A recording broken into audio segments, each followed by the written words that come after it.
Sadhguru Jagi Vasudev is a realized master, mystic, and yogi. He has shown the way for people to attain to their natural joy and to live life with experience from one's own inner nature.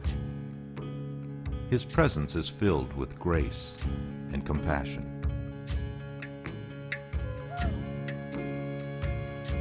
Sadhguru's scientific approach towards spirituality and work towards the upliftment of humanity have received accolades worldwide. The words that come from him in intensity and utmost clarity, from his deep understanding and wisdom, can change the very core of the being.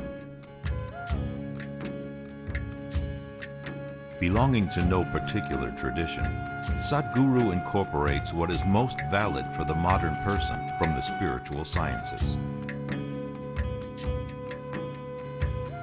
His work, an outpouring of his blissfulness, finds expression in the form of a ceaseless offering to help all beings. Available to all who are willing, Sadhguru's life is an invitation to the divine through individual transformation.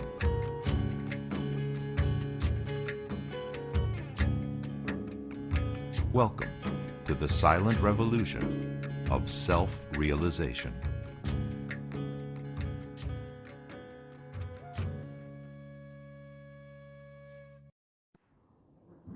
When you're unable to hear what somebody else is saying, your relationships will go bad.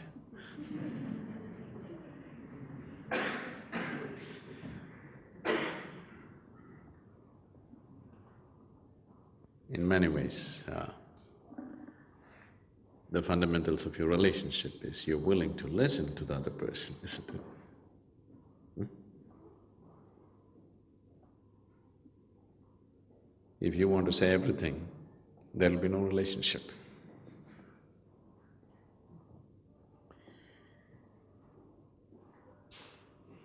Relationships.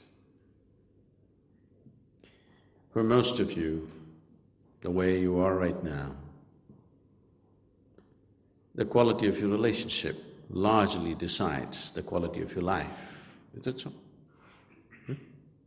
The quality of relationships that you hold in your life largely decides the very quality of life that you live. So when it is playing such an important role in your life, I think it needs to be looked at. So what is the basis of a relationship? Why do human beings need a relationship, first of all?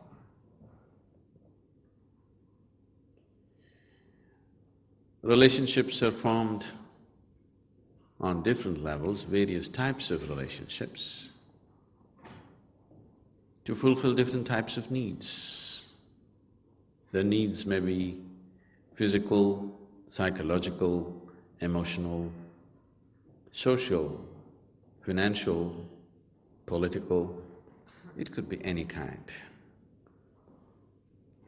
But to fulfill various needs within a human being, relationships are established on different levels. Whatever the nature of the relationship, whatever the type of relationship, still the fundamental aspect is you have a need to fulfill.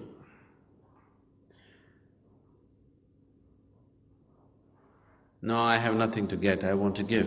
Giving is also as much a need as receiving, isn't it? Yes? I have to give something to somebody. This is also as much a need as I have to receive something. So there is a need, whatever kind of need. Needs may be diverse, accordingly relationships could be diverse.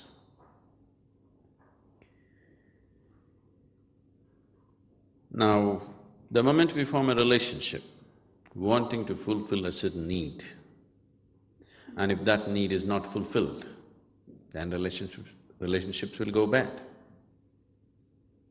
For whatever purpose for which we have formed a relationship, if those needs and those expectations are not fulfilled, relationships will go bad. We may claim many things, but when your expectations are not fulfilled, it does go bad, isn't it? So instead of doing too much wishy-washy about it, it's best to look at it straight and see what is it and how we need to handle it.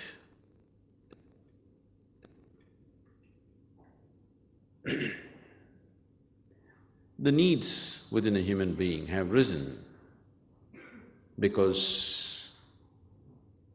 of a certain sense of incompleteness. People are forming relationships to experience a certain sense of completeness within themselves. When you have a good relationship with someone dear to you, you feel complete. When you don't have that, you feel incomplete. Why is this so? Because this life, this piece of life, is a complete entity by itself. Why is it feeling incomplete? And why is it trying to fulfill itself by making a partnership with another piece of life?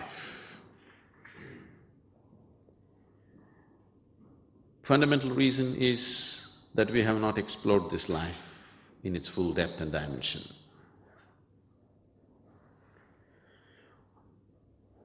Though that is the basis, there is a complex process of relationships as such. There are expectations. And expectations, and expectations, and expectations. The expectations that most people are creating are such that there is no human being on the planet who could ever fulfill those expectations. If you, especially this man-woman relationship, the expectations are so much that even if you marry a god or a goddess, they will fail you.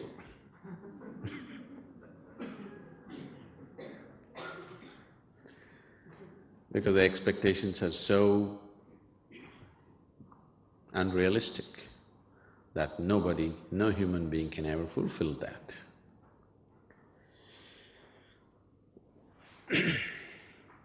And unable to understand the expectations or the source of expectations. Nobody can fulfill the expectations. But if you understand what is the source of this expectation, you could form a very beautiful partnership. Are you okay? You're getting very serious with relationships. On a certain day, Jack and Jill, now let me use, I'm trying to just culturally change the joke. Jack and Jill were going up the hill.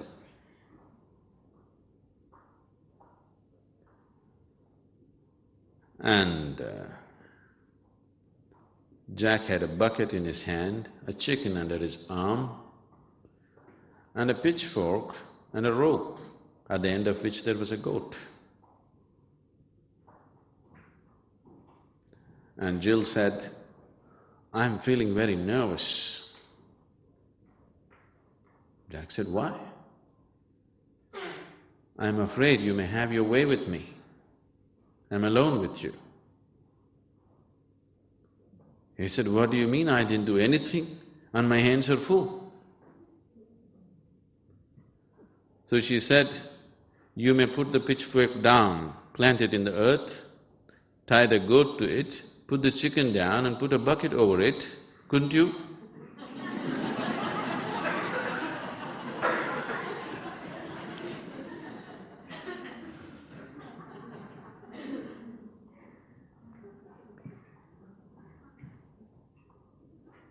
And in the process of holding a relationship, the first moment of meeting, the expectations may be common, but as every step that we take in life, the expectations may become different.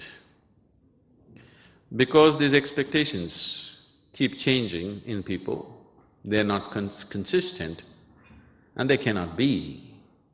One person may be consistent with the same expectation throughout their life, another person's expectations may be changing because his perception and experience of life is changing. Now, relationships become great conflict. More conflict is happening within the four walls of the homes than is happening anywhere on the planet. Only thing is, bombs are not exploding, so you don't hear it.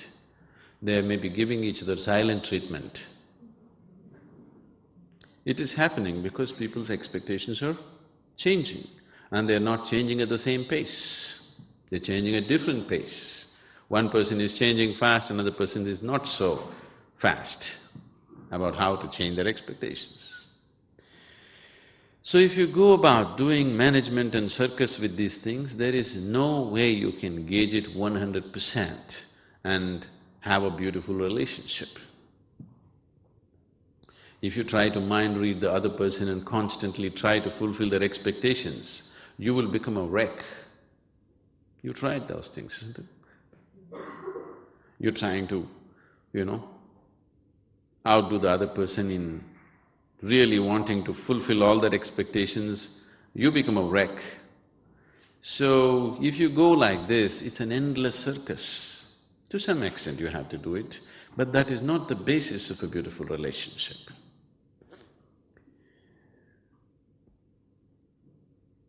Fundamentally, why have we sought a relationship? Because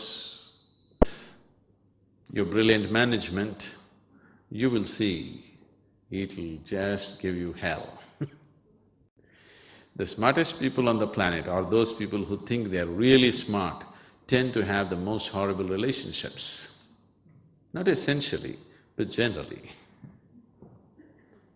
People, somebody who's just simple, they have wonderful relationships. Because it is not a question of management. Nobody likes to be managed by you. You need to understand that. Yes? Nobody likes to be managed by you. When they realize you're managing them, they'll give you hell. In so many ways, they'll make your life miserable. Please see, for most people on this planet, it is not their enemies who are taking their life, it is their loved ones. Isn't it so? Yes? If your enemy is taking your life, there is some sense to it. But people care for each other, but they are the people who are taking each other's life, isn't it? Isn't it so? This is happening constantly. Generation after generation, people are going through the same things because they believe the other person has to be managed. You don't try to manage the other person. You see how to include the other person. Then, even if you don't understand what the hell is happening with the other person, still it is okay. You don't have to understand every damn thing that the other person is. It is the inclusion that the other person is seeking, not really that you have to understand every maya, every thought and every emotion. In fact, they'll feel threatened if you understand everything. Isn't it? People will feel very threatened if you seem to understand just about everything. They'll get scary. People are not looking for understanding. Though they claim they're looking for understanding, what they're looking is for inclusion, isn't it? It is inclusiveness that you're seeking in a relationship. Understanding could be very threatening. So, managing relationships is not what needs to be done. You need to understand, first of all, why you need a relationship. Somewhere there is some sense of incompleteness. If you take away this, if you attain to that state within you, which has nothing to do with the other, then you will see every other wants to be with you.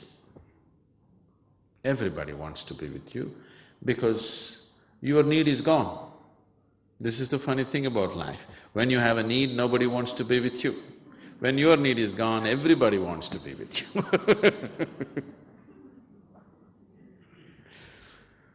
you. It's only when the flower blossoms the bees will come. If you don't blossom, bees won't come. You're a closed bud and calling the bees, they won't come. If you open up, you don't have to call, they'll anyway come. So, if you want to have wonderful relationships, do not try to manage the relationship. See how to enhance who you are.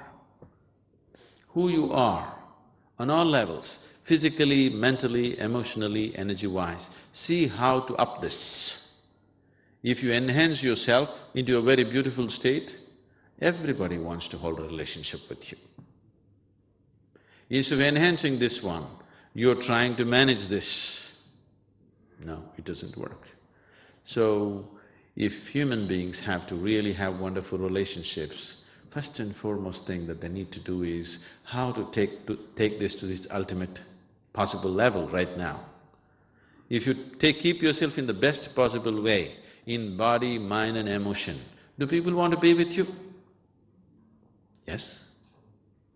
Do people want to be with you? Definitely, isn't it?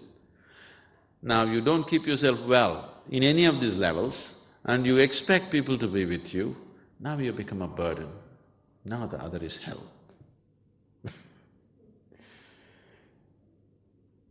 So a human being should always focus on how to enhance his way of being. Then everything else gets naturally managed. Whether it's your profession or your relationship or whatever else in your life will happen to its best only when who you are is enhanced. If you do not enhance this and try to manage all those things, that is going to be very stressful. It's going to be a very, very stressful life. Relationships probably are causing the maximum amount of stress on this planet. Am I right? It is. And as people get more educated and they think they're more modern, they're having more problems having any kind of relationship with anybody, isn't it? Isn't it so? Education should have widened our horizons of life, but it looks like it has compressed everything in such a way that you can't get along with anybody. Isn't this happening? Isn't this happening worldwide? There was a time, even now in India, in some parts, a family means it is 200, 300 people in one home, one large home, 200, 300 people living together, because family means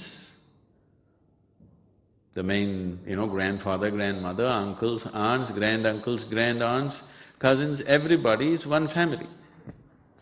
As we got little more educated, we thought, these uncles and aunts, damn them. We dropped them. We thought family means husband, wife, children, parents. Then, after a while we thought, my parents are okay, but her parents are… let's drown them somewhere. Then we thought, let's drop both the parents. We thought family means husband, wife, children. Now children are thinking, it is not so. Now it is becoming such that even two people, the couple are not able to live together. Only if they meet once in a while, they're okay. Weekend marriage is all right. Through the week, impossible. It's becoming like that because we are becoming more and more exclusive, not inclusive. The whole modern societies are encouraging exclusiveness. Exclusiveness will lead to depression, isn't it? Yes? People are depressed like never before on this planet, do you know this? Never before humanity had known these kind of comforts and conveniences. Never before has humanity enjoyed this kind of food security on the planet, never before. Never before has humanity enjoyed this kind of health security on the planet. But never before humanity has been this depressed because they can't get along with anybody. They become too exclusive. Inclusiveness is a relationship. Exclusiveness naturally leads to depression. Yoga means ultimate inclusiveness. The word yoga literally means union. When I say yoga, don't think that I'm talking about a particular way of knotting your limbs or holding your breath or standing on your head. No. Anything that leads to the union is called yoga, whichever way. So there are… how many ways are there to reach to your ultimate union with life or with everything? You can only work with what you have, isn't it? Is it so? Can you work with something that you do not have? No, that's clear, isn't it? So what is it that you call as myself right now?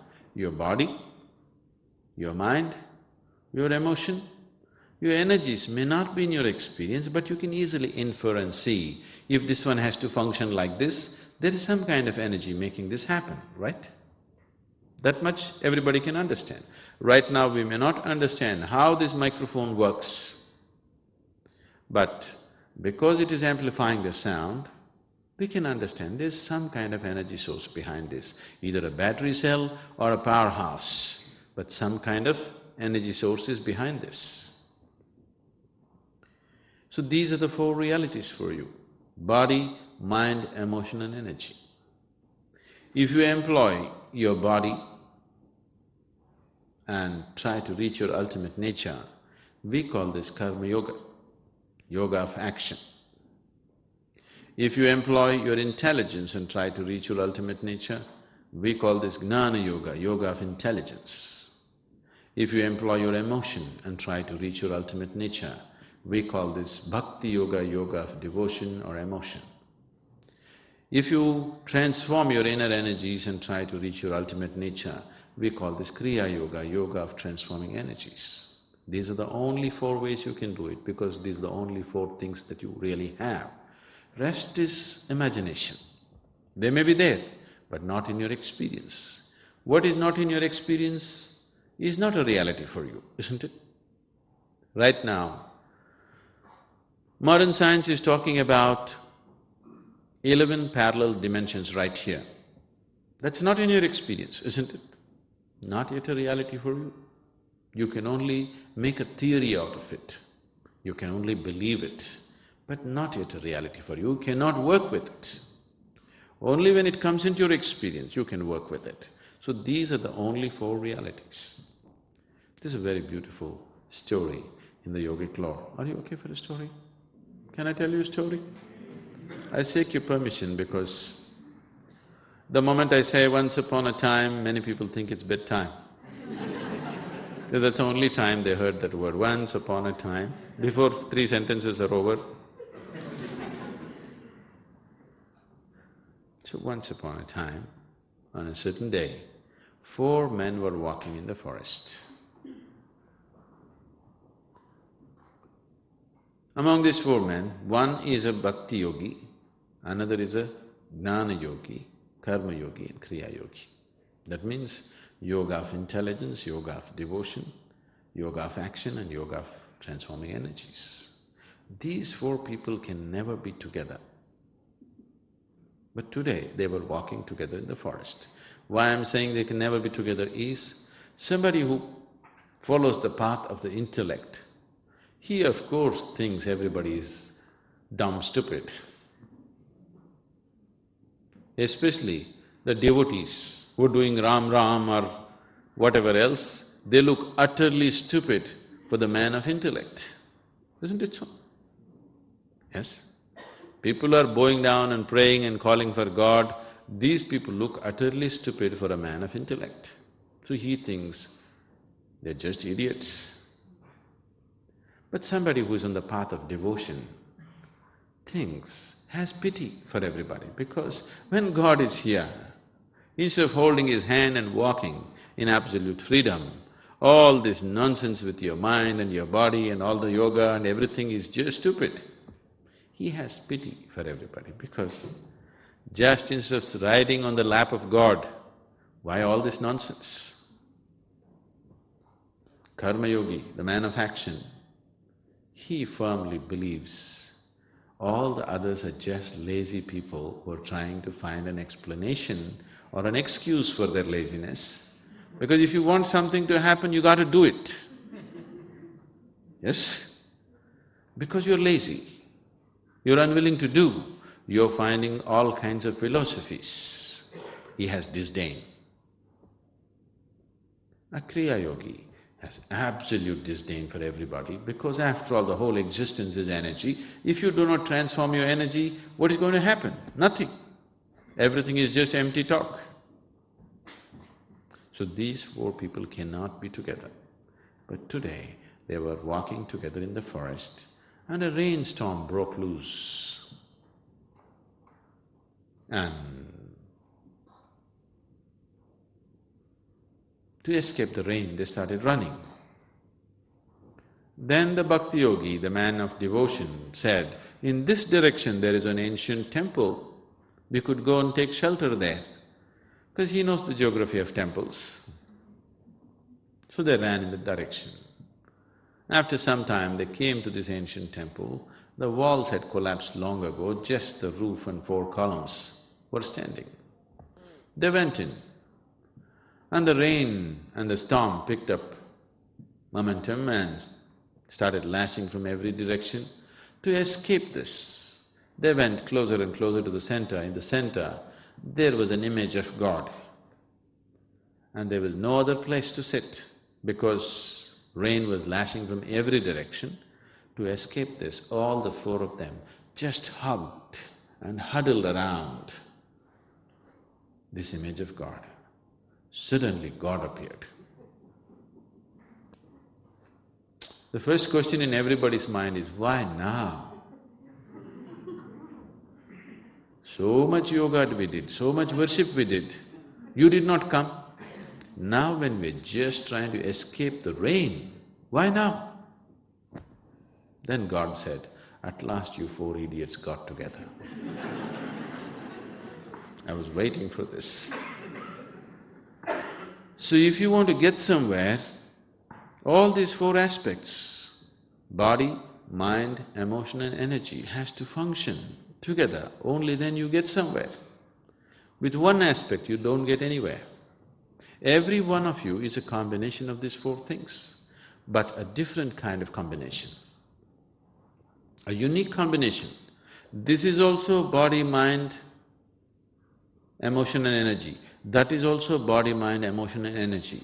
But it's very different because these four things have come together in different ways in every person. So accordingly, the right kind of yoga has to be mixed in the right proportion. Otherwise, it doesn't work. I give this person one kind of yoga, if I give the same to that person, it will not work because he is a different combination of the same four ingredients. It is because of this, in the yogic traditions, so much stress has been laid about having a live guru because he will mix the right kind of concoction. Unless it is mixed properly, even if it's the best thing, it doesn't work. What is working wonderfully for one person is not working for the other person because it is wrong prescription.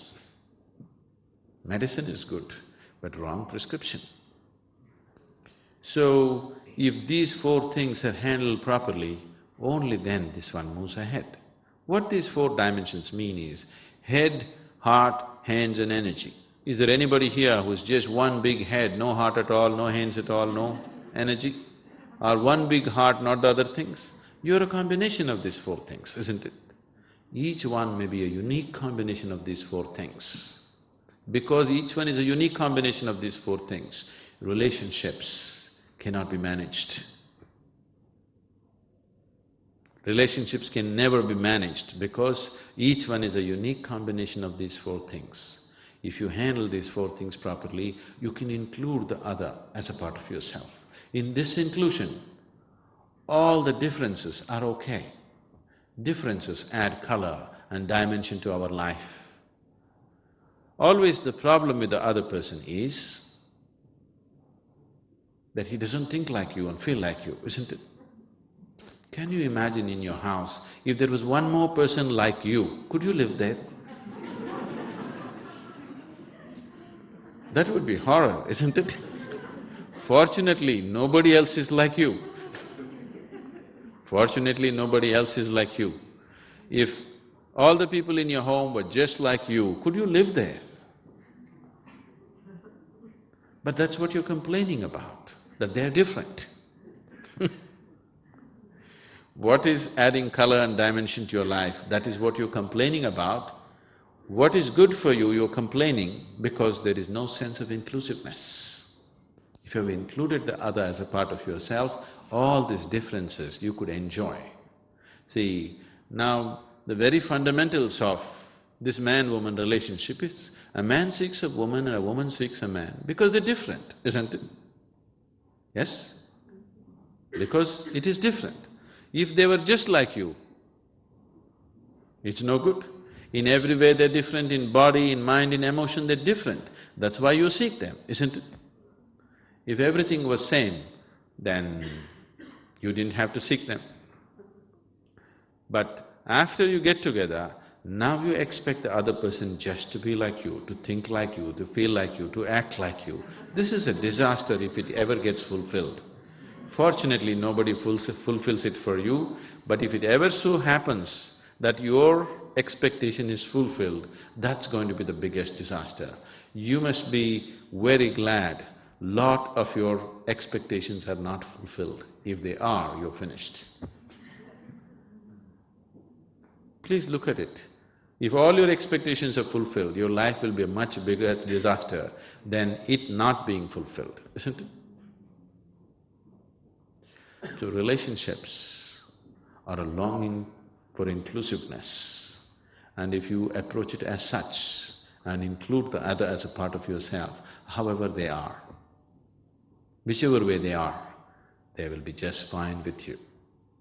They'll be just wonderful for you.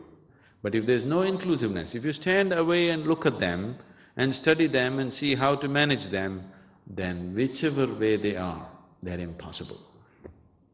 They're just impossible. You know, we have programs, regular programs going on for the last 16 years in the prisons in South India and also in a few prisons in United States. I have a lot of friends who are in. And about 20% of our time and energies are spent in the prison. And all the South Indian prisons, it's mandatory now that our programs go on regularly. So, people keep asking me, Sadhguru, why are you spending so much time with these criminals? Yes, they have committed all kinds of acts. These are people, if you look at their history sheets, there are murders, rapes and drug addiction and a million other things, every kind of thing that a human being can do and cannot do, that's been done. If you let these people out tomorrow morning, maybe 50% of them, at least 50% of them will repeat the same things. It is so. 50% of them may look for alternative way of living, at least 50% of them will repeat the same thing. This is how they are. But when I'm with them, they're just wonderful guys. They're absolutely lively, exciting and wonderful people. It is just that. If you include somebody as a part of yourself, and if you are not seeking anything from them and you're just a joyful presence for them, when they're happy, any human being, when he is happy, he's a wonderful human being, isn't it so? Yes? If you meet any kind of person when he is very happy, he's a wonderful person. But if you meet the same person when he's unhappy, he could be really nasty. You're so too, isn't it? Yes? If somebody meets you when you're happy, you're just great. If somebody meets you when you're unhappy, it's another game, isn't it? So, somebody has become ugly, somebody is becoming ugly or beautiful, not because they're ugly or beautiful, because they are joyful or not joyful. When they're joyful, everybody's beautiful. When they're not joyful, everybody's ugly, isn't it so? Yes? So we are trying to… The problem with us is, we are always… If we are growing a garden, we are trying to focus on the flower and the fruit. It is not the flower and the fruit that you should focus on. It is the root that you need to focus on. If you nurture the root, the flowers will fall on your head anyway, even if you don't look for it. You don't have to sit there and pray for flowers and fruits. If you nurture the root, flowers and fruits will anyway happen. That's so with the garden, and that's so with your life. Rather than nurturing the roots, you're constantly seeking the flower and fruit. Flower and fruit will not come if you do not nurture the roots. You can know about it. Dream is all yours, but that is also not true. You cannot dream what you want, isn't it so? Please look at the tragedy of life. People cannot even dream what they want. Nightmares come.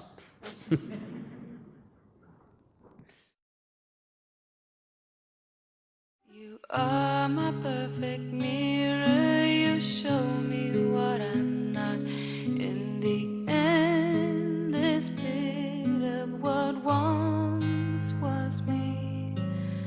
Layer and layer, you peel off me. The pain it is, but the joy it brings. So thank you for showing me what I'm not, for showing me what I could be.